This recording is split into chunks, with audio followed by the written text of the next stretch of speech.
दोस्तों फिर से आपका स्वागत है पीवाई को स्टडी पॉइंट पे। दोस्तों आज हम लोग चारों टॉपिक कवर करने वाले हैं, जैसे कि आइसोटॉपिक्स, आइसोबर्स, आइसोइलेक्ट्रोनेस्पेसी और चौथा आपका आइसोटॉन्स। ठीक है, इन चारों टॉपिक को आज कवर करने वाले हैं। ठीक है, आइसोटॉन्स। ठीक है, तो आइसोटॉप्स के बारे में सबसे पहले हम चर्चा करते हैं। आइसोटॉपिक्स होता क्या है? ठीक है, क्योंकि ये बार बार एग्जाम में आपको पूछे जाते हैं और खासकर ये रेलवे ग्रुप डी में ये क्वेश्चन बहुत बार पूछा भी गया है। ठीक है, तो सबसे पहले हम आइसोटॉप को समझते हैं। ठीक है, तो यहाँ पे सबसे पहले हम इसका डिफिनेशन आपको हम बताते हैं, उसके बाद हम आपको एग्जांपल भी बताएंगे। ठीक है, तो आइसोटॉप्स किसे कहते हैं? ठीक है, तो यहाँ पे मैं लिख देता हूँ, आइसोटॉप को समस्थानिक भी कहते हैं। ठीक है,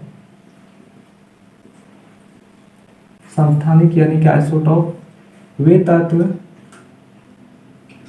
जिनकी परमाणु संख्या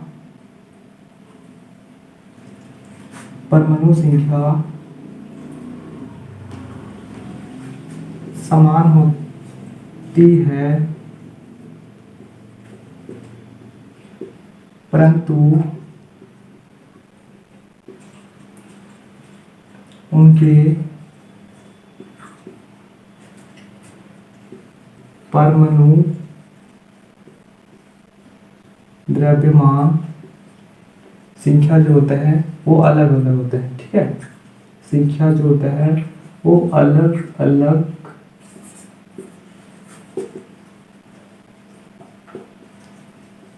होता है, उसे आइसोटॉप्स कहते हैं।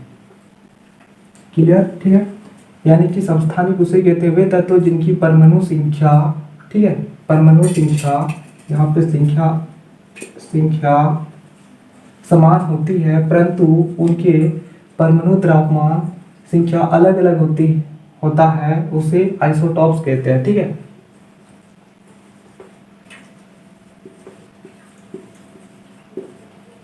यहाँ तक आपको क्लियर समझ में आया? आइसोटॉप्स होता क्या है कि वे तत्व जिनकी परमाणु संख्या समान होती है, परंतु उनके परमाणु द्रव्यमान जो होते हैं, मास नंबर जो है वो अलग अलग होते हैं। ठीक है, उसे आइसोटॉप्स कहते हैं। एग्जांपल को ले लेते हमारा आइसोटॉप, जैसे आपके हाइड्रोजन के 3 आइसोटॉप्स होते हैं और क्लोरीन के 2 आइसोटॉप्स होते हैं, उसी तरह से कार्बन। ठीक है, तो यहाँ पे उसको हम अभी मैं आपको बताने वाला हूँ। ठीक है, तो यहाँ तक आपको क्लियर समझ में आया कि आइसोटॉप्स होता क्या है?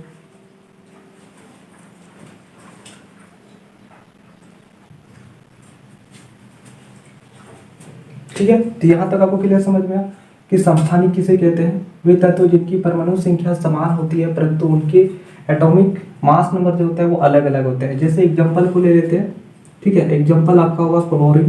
क्लोरीन एक आपका एक मास नंबर आपका 35 होता है और जिसका एटॉमिक नंबर आपको पता होगा 17। ठीक है, उसी तरह आपका क्लोरीन एक जो होता है आपको 37.5 और इसका एटॉमिक नंबर सेम होता है। ठीक है, यानी परमाणु संख्या समान होते हैं लेकिन उनकी मास नंबर जो होता है अलग अलग होता है, उसे आइसोटॉप्स कहते हैं। ठीक है, दूसरा एग्जांपल को ले लेते हैं।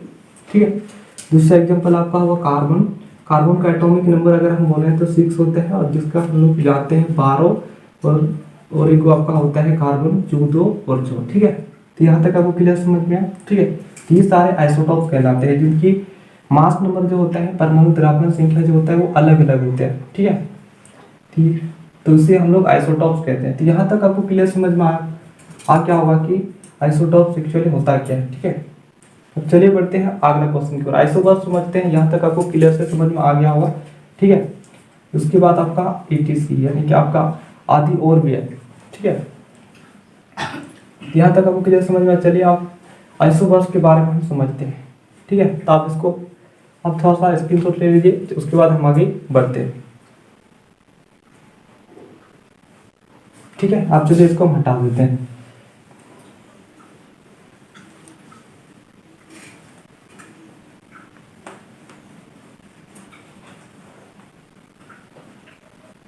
यानी कि पहला हमारा कवर हो गया, अब दूसरा है आइसोबर्स। ठीक है, जिसको संभारिक कहते हैं।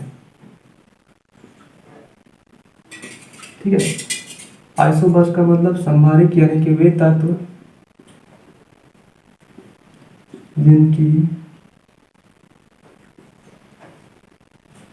मास नंबर जो होता है, परमाणु द्रव्यमान जो होते हैं, द्रव्यमान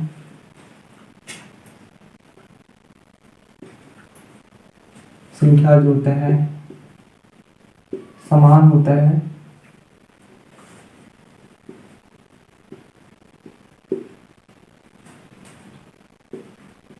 परंतु उनके एटॉमिक नंबर यानी परमाणु संख्या जो होता है वो अलग अलग होता है,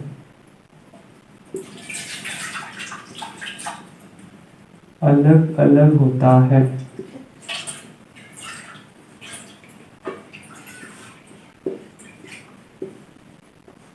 उसे आइसोबर्स कहते हैं, ठीक है, आइसोबर्स कहते हैं।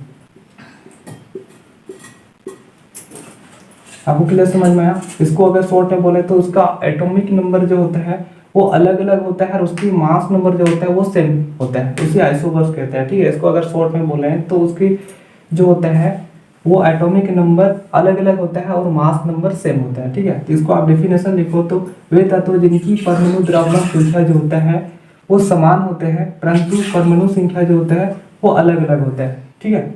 जैसे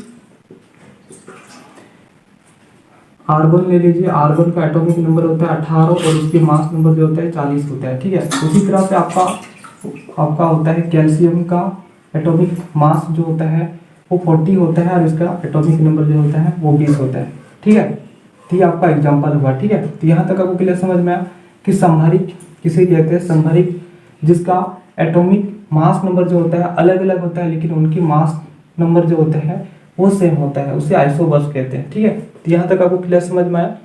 अब चलिए दूसरा भी हमारा कंप्लीट हो चुका है, आइसोबर्स भी कंप्लीट हो चुका है, ठीक है। तो यहाँ तक आपको क्लियर से समझ में आ गया होगा, ठीक है। अब चलिए आगे बढ़ते हैं, ठीक है। तो इसको एक बार आप स्क्रीनशॉट ले लीजिए, उसके बाद हम फिर आगे बढ़ते हैं, ठीक है।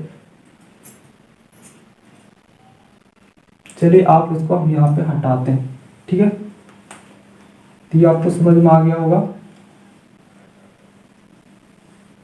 उसके बाद तीसरा आपका होता है आइसो इलेक्ट्रॉन स्पीसीज, ठीक है, जिसको सम इलेक्ट्रॉन स्पीसीज के नाम से भी इसको जाना जाता है, ठीक है। Iso electron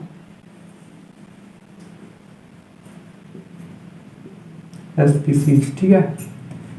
iso electron species वे तत्व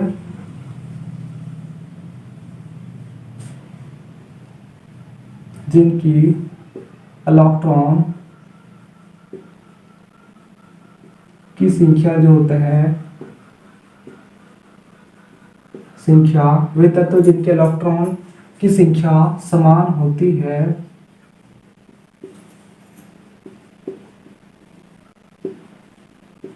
उसे आइसो इलेक्ट्रॉन स्पीसीज, ठीक है, स्पीसीज कहते हैं।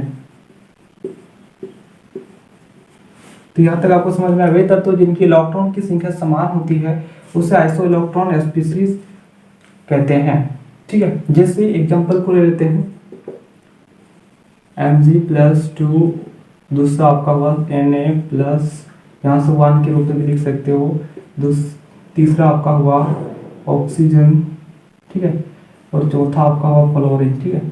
तो ये आपकी जो सारे की जो मैंने एग्जांपल बताया वो सारे के सारे इलेक्ट्रॉन स्पीसीज, ठीक है, कहते हैं।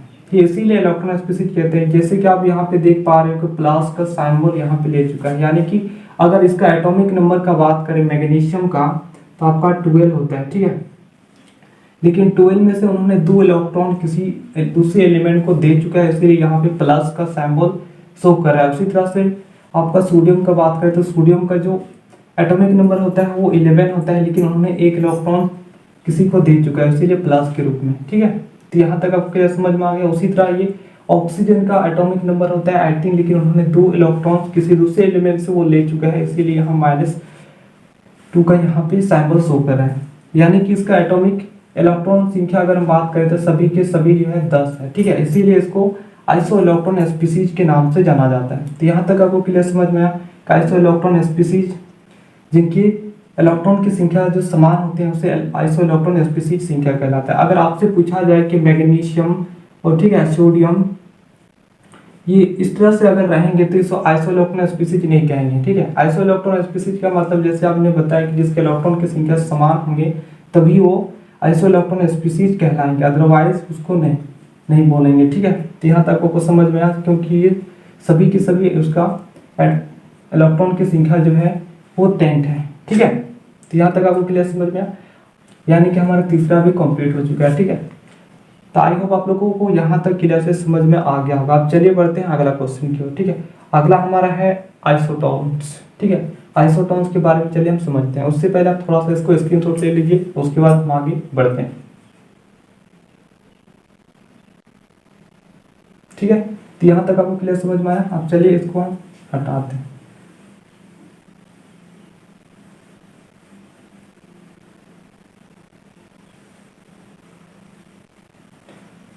अब चौथा हमारा बचा है आइसोटोन्स, ठीक है।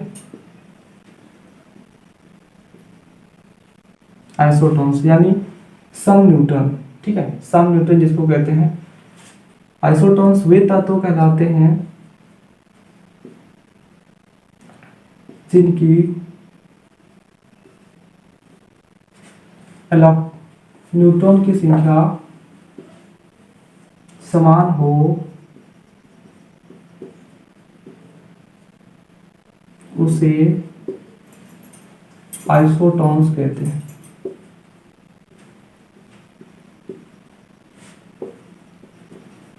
क्लियर समझ में? वे तत्व जिनकी न्यूट्रॉन्स की संख्या जो होते हैं वो समान हो उसे आइसोटोन्स कहते हैं, ठीक है। यहां तक आपको समझ में आया। चलिए एग्जांपल को ले लेते हैं। जैसे कार्बन का मैंने आपको बताया था, उसका 14 होता है और इसका एटॉमिक नंबर जो होता है वो 6 होता है, ठीक है। उसके बाद दूसरा आपका एग्जांपल होगा ऑक्सीजन। ऑक्सीजन का एटॉमिक नंबर का बात करें तो यहाँ पे आपको 8 होता है और उसके एटॉमिक मास जो होता है 16। और आपको पता होगा कि जब न्यूट्रॉन की संख्या समान होती है तो ठीक है, तो जैसे ही आप इसको न्यूट्रॉन की संख्या यहाँ से घटाओगे 14 में से 6 तो इसका अभी 8 आएगा, और इसका जब ऑक्सीजन का भी यहाँ से न्यूट्रॉन की संख्या निकालोगे 16 में से 8 घटाओगे तो 8 ही आएगा, ठीक है। तो यानी कि ये न्यूट्रॉन की संख्या समान है, ठीक है। आपको पता होगा कि एटॉमिक मास नंबर को ए से सूचित किया जाता है, ठीक है। और प्रोटॉन को पी से और न्यूट्रॉन को एन से सूचित किया जाता है, ठीक है। प्रोटॉन की कुल संख्या को एटॉमिक नंबर भी कहते हैं, आपको पता होगा, ठीक है। तो मैं उम्मीद करता हूँ कि ये आपको समझ में आ गया होगा, ठीक है।